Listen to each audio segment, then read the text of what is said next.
Jerry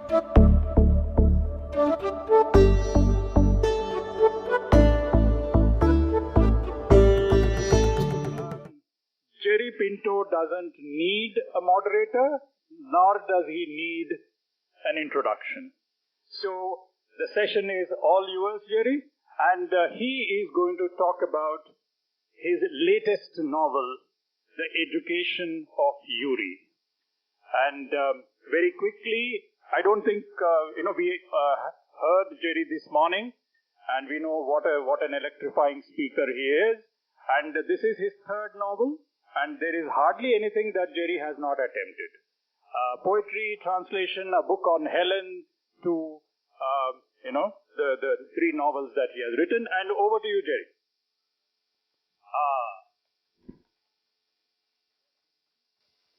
Thank you. Thank you so much.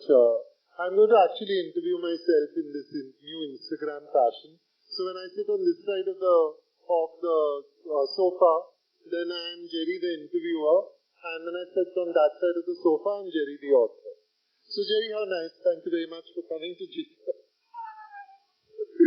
to HLF. What a wonderful book you It's an earth-shattering work of great genius. I get to say all these lovely things to myself as well. And now I will sit here modestly and say thank you so much. That's very kind of you. Okay, I was supposed to be in conversation with Priya Ramani, but Priya Ramani is an old-fashioned journalist, and she hadn't finished reading the book, which really makes me happy, because over the last few weeks, I have been doing festival reading. Festival reading means you're going to go and interview Shehan Karuna Tilaka at Kozhikode, so you have to rip through his book. And then you're doing Gitanjali Shri, and you've got to rip through 400 pages of Daisy Rockwell, and then 300 pages of Gitanjali Shri, and then she doesn't turn up. So you're just left with 700 pages inside your head. Anyway, so it's nice that someone is taking time over the book, and I hope that Priya and I will one day be able to talk about it together. But right now, this is my third novel, as you heard just now, and it doesn't get any easier. Because, at some point in time, if you walk into a bookshop, you begin to realize that there are far too many books already. There are just too many books. And there is no reason to write another book. If everybody stopped writing now, all of us, this whole kit and caboodle of us, all of us who are writing books, stopped writing books, you would still have enough to read for the rest of your life. And you wouldn't even finish all your TBR list. You wouldn't finish it because, you just think about reading the Russians, or think about reading Japanese literature, or think about Serbo-Croat literature. I mean, it's just endless. And then the state next to you, your regional language, your mother tongue, Hindi literature, how many different things there are. So why do we write that next novel? We write the next novel, or you will write your next novel, because you need to. You need to write that novel. That book is inside you, it's brewing inside you, and it's pushing its way out. If it is really the novel that you want to write, if it is the novel that comes from some deep, dark place in the heart, if it is written with a nerve ending, if it is dipped in something much more than ink, but it's some really human part of you, then that novel will go out and find its reader. You don't have to worry about that. It will find its reader. And that reader needed that book. This is the faith that we take with us when we go back to the salt mine of the self. You're actually in a cave when you're writing a novel. You're in a cave and you don't know why you're doing this. Because you're saying to yourself, in reality, I'm telling lies. This is what I'm doing. Fiction is the highest form of lying. It is the most sophisticated form of gossip. It's a way of saying, but it's also a deeply human thing because it relies on our need to understand each other. if you look at the current scientific stories that we hear about the design of the human being or the design of, it's always about evolution, and it's always about man in society or the human being in society needing to be able to communicate to other people so that we can live better lives. So even if it meant just saying there's a tiger behind that tree, just be careful, don't go there, you'll get eaten, which is probably the beginning of language, to writing trying to invent a universe and put new people into that universe, peopling that universe. Each of these is in some ways a contribution to the joint project that we have of being human. So the act of reading fiction is actually the act of establishing more deeply the roots of our humanity. And, it is a very odd thing that no one ever writes an essay saying non-fiction is dead. Every so often I read a nice long essay that tells me that the novel is dead. This need to sort of like bury the novel, this need to say that the novel has come to an end, seems to be a particularly white man thing. Because to the white man, the novel as a form is now, has reached a certain apotheosis. It can't go any further. It can't move any further. And I always think when you say the novel is dead, would you mind saying the English novel that comes out of the bourgeois middle class sentimental world might be in a comatose state, but the rest of us have many worlds to invent and many worlds to explore, and those worlds are not dead for us. Many languages have not had their first novel yet. And will you tell them that the novel is dead? And answer this. What non-fiction work of 100 years ago are you still reading?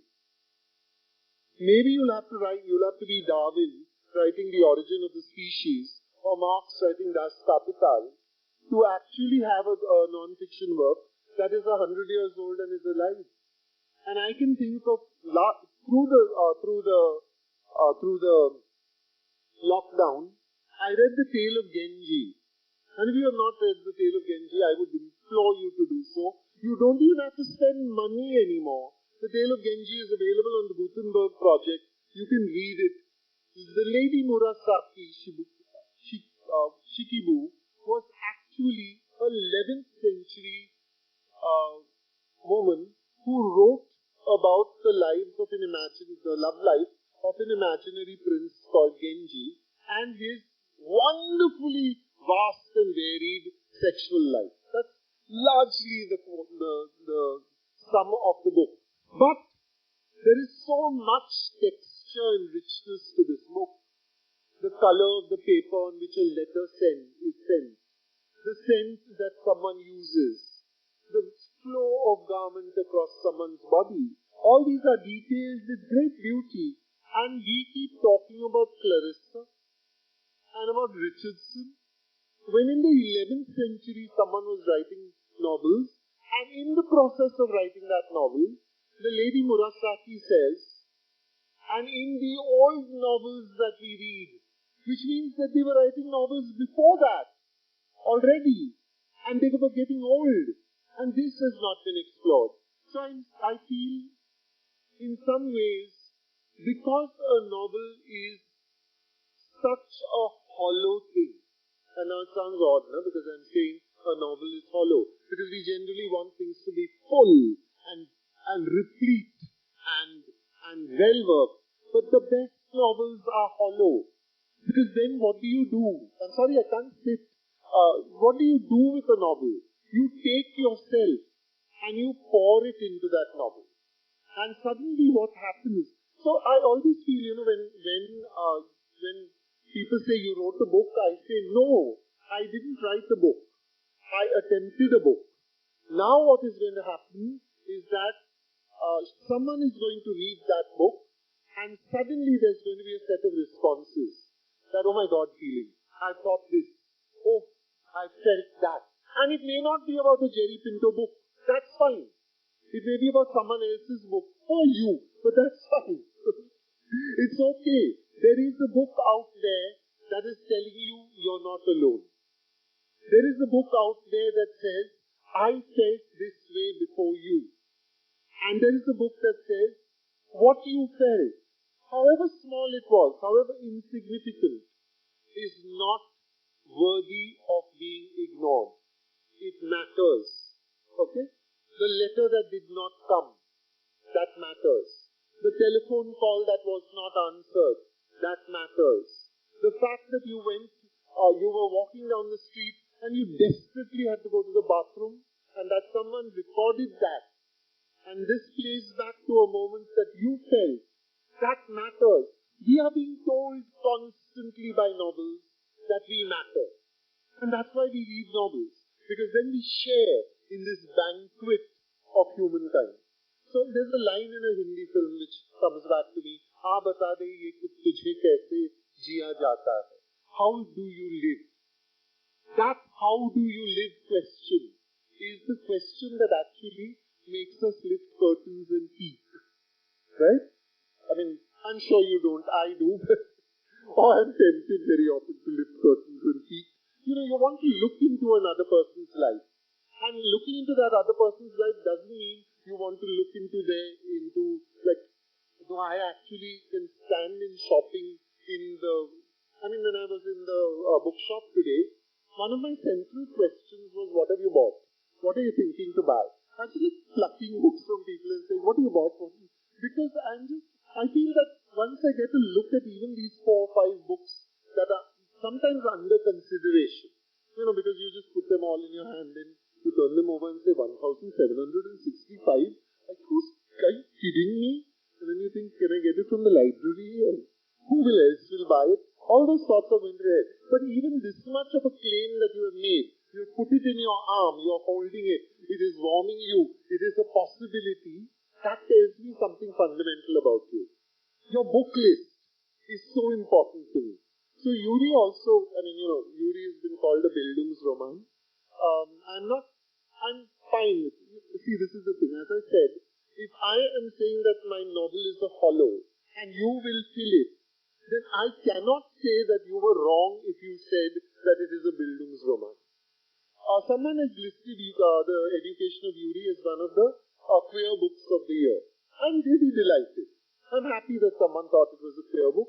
In my conception of Yuri, he's just someone who loves deeply. Okay? And because men, when they love deeply, get very frightened of the anarchic power of love, they try to conceal the depths of their love. So therefore they invent mixed martial arts so that they can touch each other in some way. Okay? Because they can't hug. They can't, just say, I love you to a friend. Because the friend will say, kya gay hai kya? Immediately there's a kind of shrinking back from this possibility that you can just love somebody. Yuri has that too. He tests himself. He's saying, because he needs, okay, a little backtracking here. You all look like a very nice, normal, socially adept audience. I'm sure you made your first friend when you were about 3 years old, on the playground, when in the building, in the society, maybe among your cousins also. That 3-year-old friend and you, that blossoming of friendship has passed so far back that you've forgotten what it was like. Okay? And I saw something that I need to share. Okay? There was a woman dragging a little girl. The girl was about 3 years old, so she could be dragged efficiently. Though I think our society thinks women can be dragged at any point in time, as we heard from STEM, from the women over here. So she was being dragged on. She was that kind of crying. It's the end of society crying. So naturally you ask the mother, kya hua bachchi ko? And you're trying not to mommy shame also, because this is obviously the mom. And she's saying, kya bataun sir? Because now one is a sir, unfortunately. but at least they will talk to you. Every morning when I take her to school, she weeps because she has to leave her dadi behind. And when I bring her home from school, she weeps because she has to leave her friend behind. So, in that moment, I felt so good because for me, my first friendship was, I was not a socially adept child. Because my mother was bipolar, I carried many small and big burdens on my heart. So I was incontinent till like second or third standard. So they called me Hagria and they called me all kinds of stupid names. And I didn't and that, little boys have very good memories. So that shitty pants carried till my 10th standard, till I went to college. So I had no friends in school at all. But when I made my first friend in college, it was like a meltdown inside. I was just so rejoiced that I had a friend. I felt like someone had given me a prize. That someone had given, I had achieved something huge. This was my PhD. And in the course of these things, when everything is invested in one relationship, if everything is invested in one friendship, that person is obviously, who is normal and has many friends, is going to choke. And so the sudden break in that friendship that happened when I was in college broke me too. But brokenness is a gift. It's not an easy gift to see in the moment of the brokenness. It never is. But that brokenness allows you empathy with other brokennesses. You can look at other people who are broken for other reasons. And you can be just a little gentler. Not always, but you can attempt to be a little gentler with them. And the Education of Yuri is my tribute to my 15-year-old self, to my 17-year-old self, to that broken moment, and to the repair of that friendship eventually. Sometimes when I'm listening to myself, I'm thinking, Jerry, how self-important is this that you will be saying, So I'm not sure if at any point in time, if you would like to interrupt and say, I have a question, please feel free. Let's start right now. If anyone has a question, please put your hand up and we'll get a microphone. Otherwise, as you can tell, I can talk for another 1 hour effortlessly and without Balaji Vitthal, whose books are available at the bookshop. Yeah. I'll sit down now, I think. Yeah, and I'm sure many people have tried to write a novel. Now, whether it's dead or alive, I don't know. The idea comes and then doesn't develop. It sounds like a great idea, but it can't last beyond 5 pages. The unpacking, the unraveling, like the unfolding of a raga, while you can sing a raga for 3 hours or wrap it up in 15 minutes, somehow doesn't get beyond those 15 minutes. Any tips for people aspiring to write? I think fundamentally speaking, maybe a little bit cart before the horse is happening here. Okay, so the idea is, if words are coming, if there is an idea, Jai Hiu, like that's the great thing. That's the beginning. You have the idea. That's the most important thing. Now the idea must dictate its form. Okay? So when the words start coming, for me, often I bless the words. And I say, poem, please be a poem. Please this time be a poem. Please be a poem. I would like to write a poem. I want to write a poem. Be a poem, and then they gush out. And as you can see, like, they come, the words come. And sometimes they become like a paragraph. Sometimes they become an Instagram post. Sometimes they become a short story. But if you are saying, Nahi, I will write a novel. This is important because novels make money and then I will be a novelist. Then you are imposing your will on language, and language doesn't take to that easily. Language is a Devi, Vaka Devi. We need, in some ways, to do our pranams to Vasudevi. We need to walk up to language with humility and to say thank you for the ideas, because they've come in words to us, which is the great gift of language. And now, what is it you desire of me? How do I deploy these words? It's up to you. I am a poet by my self-definition. Vasudevi doesn't give a shit for my self-definition. She makes me write prose. I write prose then. I'm disappointed, but I accept with as much humility as an XY chromosome bearer can the imposition of language. It is an imposition. So Yuri himself began as a short story.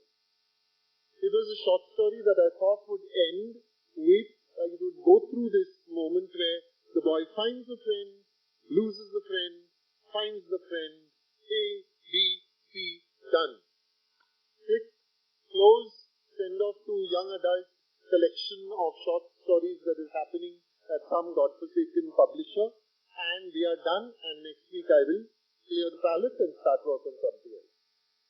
3 years later, Yuri is still walking, Yuri is still thinking, Yuri is still worrying, Yuri is doing this, Yuri is doing that. I had to accept that novel. And there is also one last terrible lesson that language teaches. It is called the lesson of the dead end. It comes and it is beautiful while it is there, and then it dies. And then one must accept that this was to expand your beautiful metaphor of the rag, this was Riyaz. And Riyaz is valuable for the lesson it teaches when the performance happens. Accept it as Riyaz, say thank you for that lesson, start again.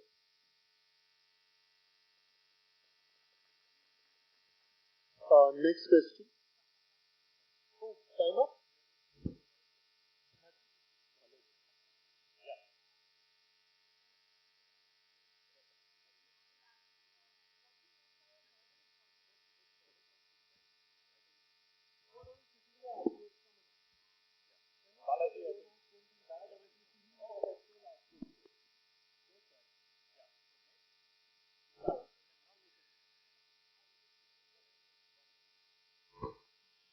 Hello, good evening.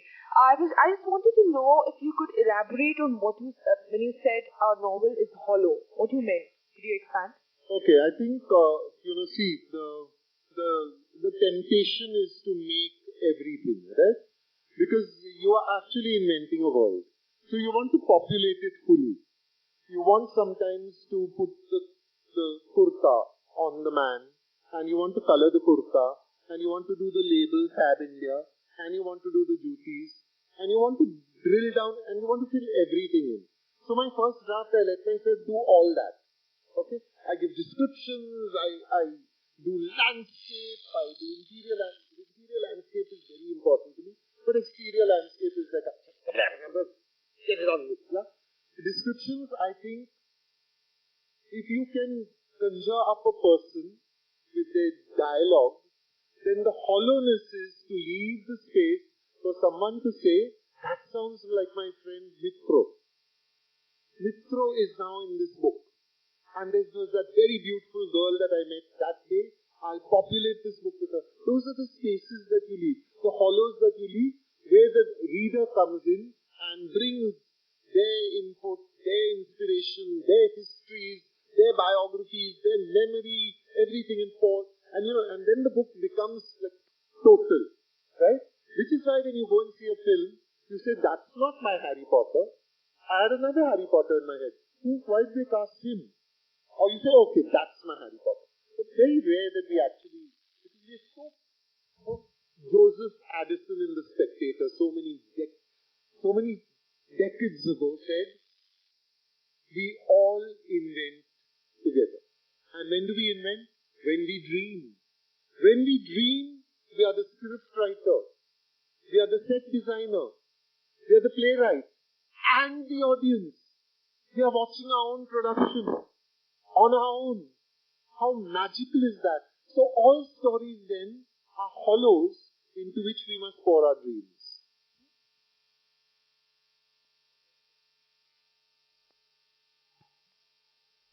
I think I want to first share something. Like, I read M in the Big Home, and it was really emotional. It hit personal.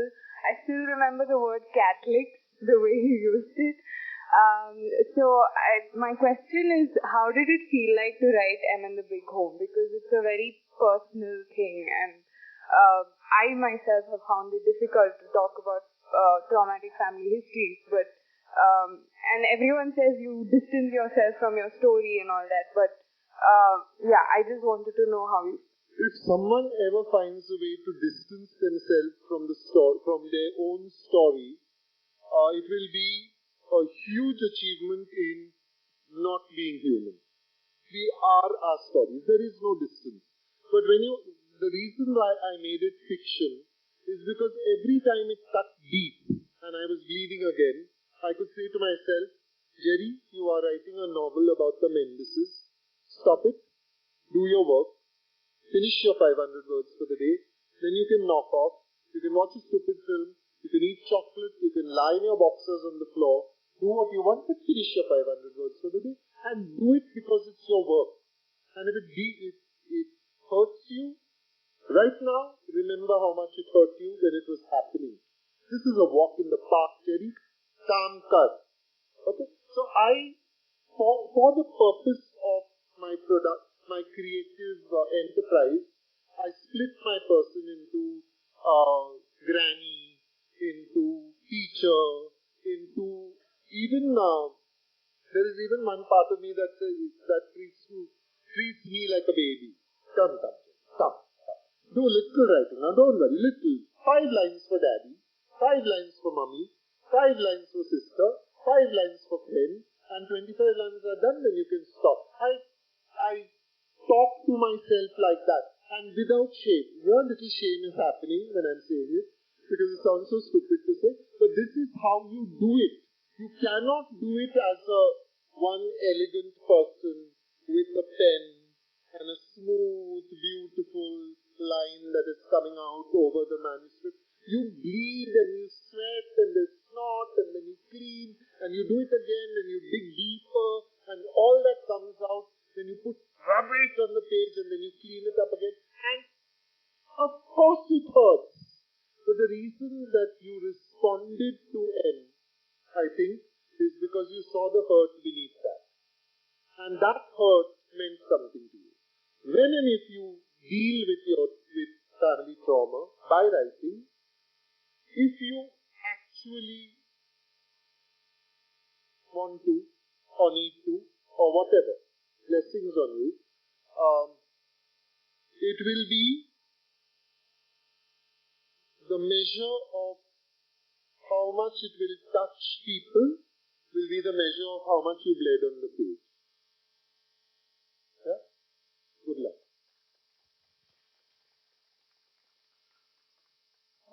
Hello. Hi.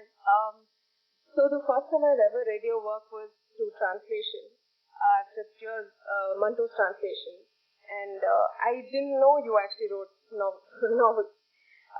Even so, I saw you speak at HLF in 2020, and then picked up your book, any book that I found at the store, and it was the one about women. I'm unable to remember the full. The one about? Women. Women? Huh. Correct. Surviving women? Surviving women. That's the only book that was available. So, I read that. When I think surviving women, I feel like pulling my own cheek. Like, little boy. Stupid fellow. Okay, yeah. And also hearing you speak, I wanted to ask, how are you able to be so self-evasive? Self-aware? Evasive. Evasive? When you're also, how can you be an author and still continue to produce new work when you are so self-evasive? That's self-reflexive or no, self-evasive? in the sense of taking yourself so, not so seriously. Oh, not so. All pretense, no. How will you come up on stage and do this at all if you don't put on one mask or the other? Okay, I mean, sorry, no. Okay, sorry. Let me just go back one step. I believe everything I said. I am not lying at all. But the performance has to be a lie. The performance is a performance. Otherwise, I would cry. When she asked that question, I would just weep. My answer would be to weep and weep and weep and weep, and then, wipe my snot and say sorry. But she needs something more than my weeping. She needs an answer to her question. Now, where do you bring that answer from? You bring that answer from, there are two pots here. Okay? One pot is, I'm pretty intelligent. Sorry to say myself, but I'm intelligent. So I take one big chunk of intelligence and I pop it down, and then I take one big chunk of self-deprecation, pop it down, and then I take one little bit of humor, put it in, and I stir it up and I produce a self. And that self gets me through an evening like this. You know, my nightmare used to be speaking in public. Okay? It terrified me. So then the only thing that you can do with your terror is throw your body into it full and say, okay, come then. Come. And fight. Do your worst. I'll go up on stage. 8th standard, went up on stage, stopped in the middle of a speech, burst into tears. Everyone laughed and cheered. My school was savage. They loved it if you crashed and burned on stage because they got to go home earlier. Yeah, if he had to speak 5 minutes on stage, if he stopped at 1 minute, 4 minutes, so bach gaya. Chal! So the next person also is like taunted until he goes off stage. They were savage beasts. Y'all are such nice audience comparatively. So, but I went on stage again the next time. And that time I got through the 5 minutes. And then I started getting used to it, and I started getting to the point at which I'm comfortable. Okay? So I did my own kind of therapy. But just before an event, if you see me, I'll be thrumming with energy because there's an old nervousness that is still there. And that old nervousness is the terror that might come back, that I will not be able to do this again. So then you come up on stage and you conjure this up. Okay, now, but does that mean I'm telling lies about all the things I said? No. All those things I'm bringing from somewhere real inside. Okay, that's real. The presentation is thoda bahut dramebaz. Yeah? But I also believe that I owe the audience. It's not the point, right? Okay, question? Yeah? Thank you so much, Jerry, for coming in HLF. My question was that while you were speaking, I'm fascinated by Yuri and I'm looking forward to getting to know him and exploring him. And I know that the story is primarily about him, like him saying, I want a friend, and going through the journey of finding one and going through the ups and downs of having one. But while you speak, there's also in passing that you talk about your mother and you talk about your childhood and you talk about how all of them have both informed Yuri as a character and his story as a whole. But my question is, do you ever find when you're writing a book, people in your life or experiences in your life are overtaking the story in any way? Or is there a part of you that says, or some other character is coming in and is like, this is not your story, can you please take a step back? Or even when you're editing or anything as such, have you ever had experiences like that? You know, if the story is alive and well, in a way, is that, okay, what are you doing when you're creating a story? You know those little pots there that you put like one plant in and you cover it and you seal it up and it must circulate all its oxygen and something, and you don't have to add water or something. Kind of like a terrarium or something. So you're creating a terrarium. Now, my plan is open plan terrarium. Chal aaja. Everyone is welcome to the party. Stories are welcome. Subsidiary characters taking over 200 pages and talking about themselves are welcome.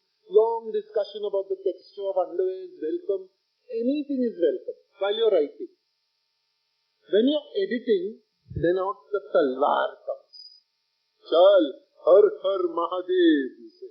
And you descend upon your text, and you cut and you cut and you slice and you cut and you slice, and you make something, you go back to the original, and there in that moment, there is always a space and a time. I leave about 3 months between the final writing, the close of the thing, and the going off and doing the edit.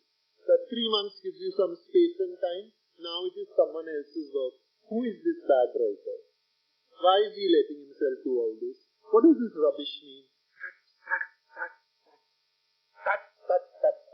So there is a great, which is why I love my writing process. I'm not saying I write well. I'm saying I love it when I'm writing because I have nothing bad. Nothing bad. People say ridiculous things to each other, long descriptions of it. Anything can happen while I'm writing. Editing, I am extremely serious, extremely committed, extremely focused, very there, and I'm cutting savagely. So it's very different. So one is kind of like imagine a 3-year-old making cake. A 3-year-old making cake would want to put everything in it. Butter and sugar and more candy and like, oh, it's child, dump it in. Okay, that's my 3-year-old self playing with the cake. And then my cordon bleu chef comes in and says, what have we got? Okay, that's how it works.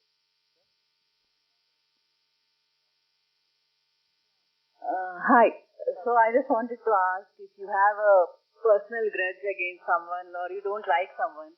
So do you portray them in your story and just back them up in the story? Oh yeah. Always, but it actually works the other way around. You put them in and you say now, 7 pages later, how you will die. How you will die. And as you are writing that character,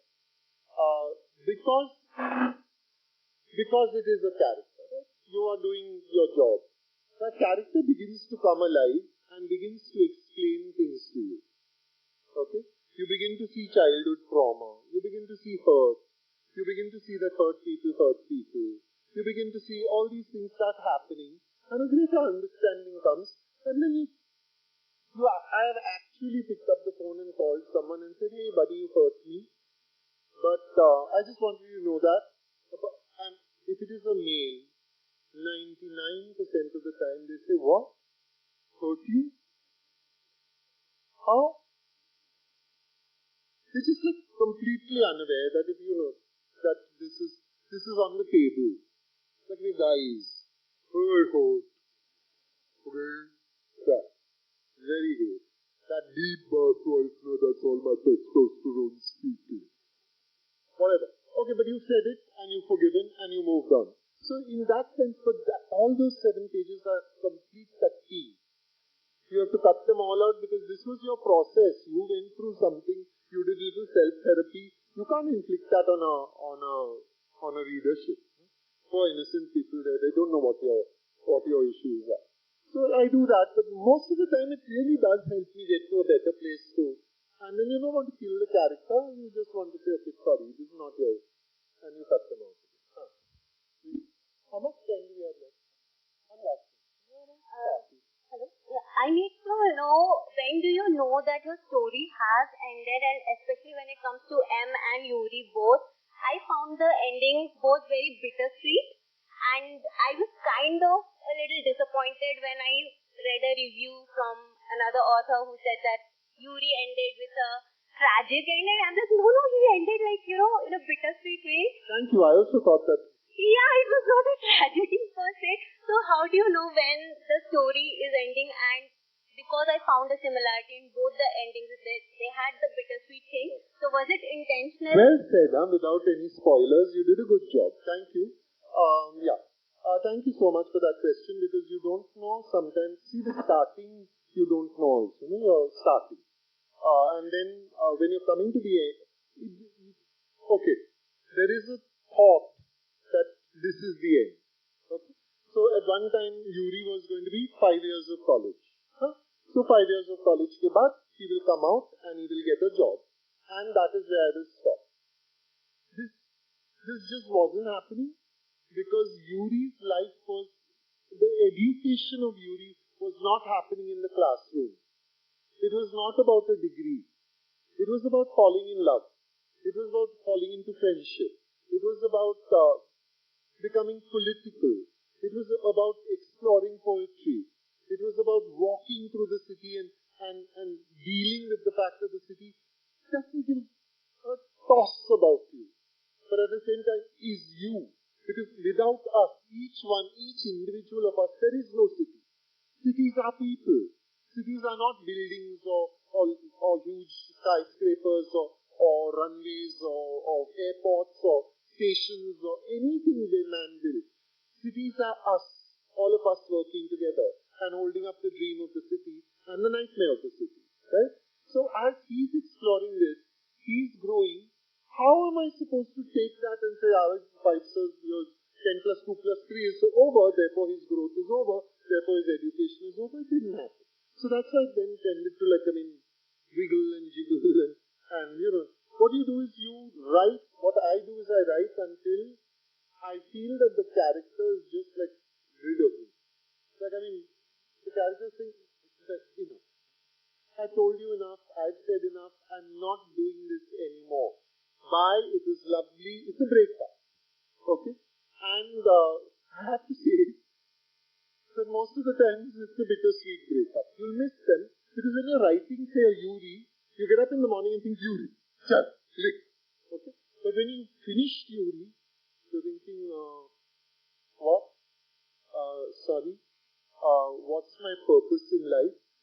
It's exactly like a breakup. In the last phase of a relationship, you're thinking, oh God, he'll call again. Oh, did I say we're meeting on Sunday? Oh, shit. Can I call and say, I can't meet? No, never mind, I'll just go and I'll say, it'll be 2 hours. You also got that vibe going on. But when the relationship does end, there is relief and there is also sadness. So ending a book is like ending a relationship. You're never quite sure. Because there is some potential.